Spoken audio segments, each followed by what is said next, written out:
The drama surrounding Liverpool feels like a slow-motion collapse unfolding in front of millions, and nobody at Anfield can look away. A club that only months ago lifted the Premier League trophy with swagger and confidence has suddenly plunged into chaos, bleeding points and identity with every passing week. Losing at home to a struggling Nottingham Forest side wasn't just another bad result. It became the 6th defeat in 7 matches and the one that shattered any remaining illusion that this was just a temporary slump. The team looks disjointed, fragile, and confused, and the pressure surrounding Arne Slot has reached levels few could have predicted so soon after his arrival. Fans who once preached patience are now divided, torn between loyalty to a manager still new to English football and the brutal clarity of statistics that paint a disastrous picture. The attack still shows flashes of life, creating chances and generating enough threat to suggest there is a structure in place. But the defensive collapse is staggering. Konate, once seen as Van Dijk's heir, looks unrecognizable, making disastrous decisions and losing duels that once seemed routine. Van Dijk himself, the commanding presence who built a reputation on reading the game perfectly, appears lost in Slot's system, unsure when to step forward or hold the line. The fullback situation is even worse. Kirkes, expected to adapt quickly, has struggled so badly that a 31-year-old Robertson returning from injury is already pushing him aside.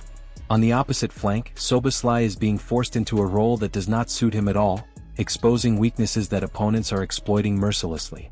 Every defensive sequence feels like an accident waiting to happen, and Slot has shown little ability to stabilize it.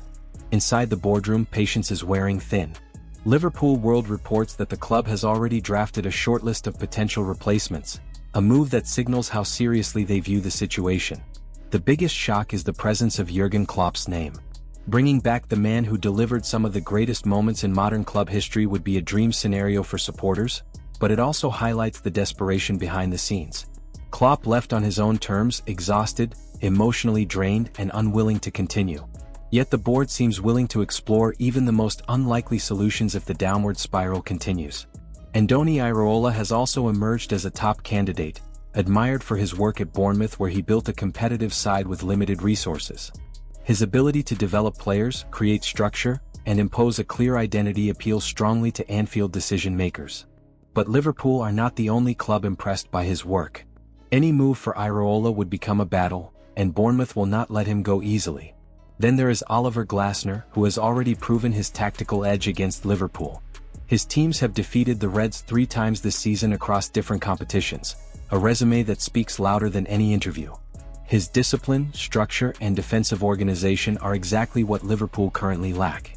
For now, Slot still controls his destiny, but each match feels like another nail being hammered into the coffin of his tenure. If the defensive crisis continues and results remain catastrophic, the board may activate its emergency plan sooner rather than later. The fans are restless, the media is circling, and rivals sense weakness. Everything points toward a breaking point approaching fast.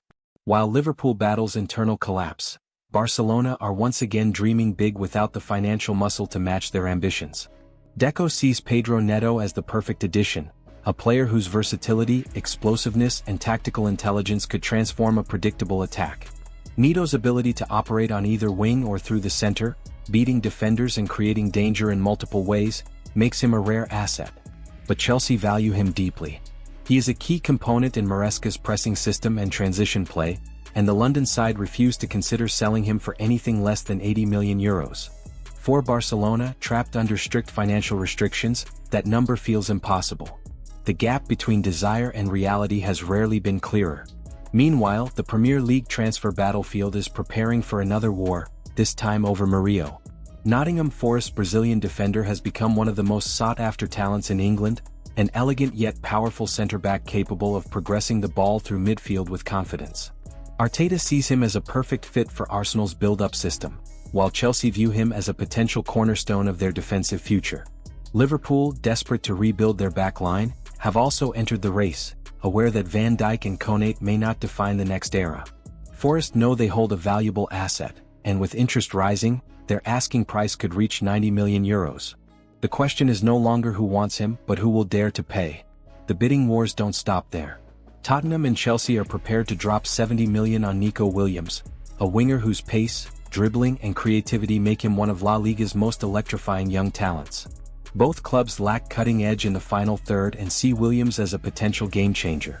Athletic Bilbao cannot compete financially, and the player's desire to join a trophy-chasing project grows stronger every day. Williams has reached the stage where ambition outweighs comfort, and the Premier League offers a platform to elevate his career to the elite level. Now the decision rests with him. Will he choose Tottenham's project under Postecoglou or Chelsea's rebuilding vision? Either destination could reshape his trajectory dramatically. Amid all this movement, Real Madrid's priority remains internal. Securing Vinicius Jr.'s future has become the club's main objective heading into the summer. His contract expires in 2027, meaning time is running out before the final year triggers panic and market instability. Negotiations stalled months ago over financial demands, but both sides insist progress is being made. Madrid still view him as a legacy player, someone who embodies the modern identity of the club. Even tensions with Xabi Alonso have not derailed the belief that a renewal will happen. The arrival of Mbappé has shifted the attacking focus, limiting Vinicius' freedom and forcing him into a more disciplined role, but the club continues to see him as vital.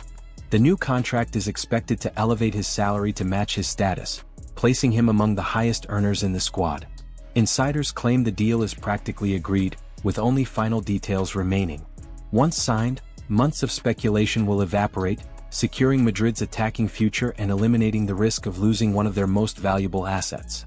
The transfer landscape is shifting rapidly. Managers may change, stars may move, and prices continue to rise, but ambition remains the driving force.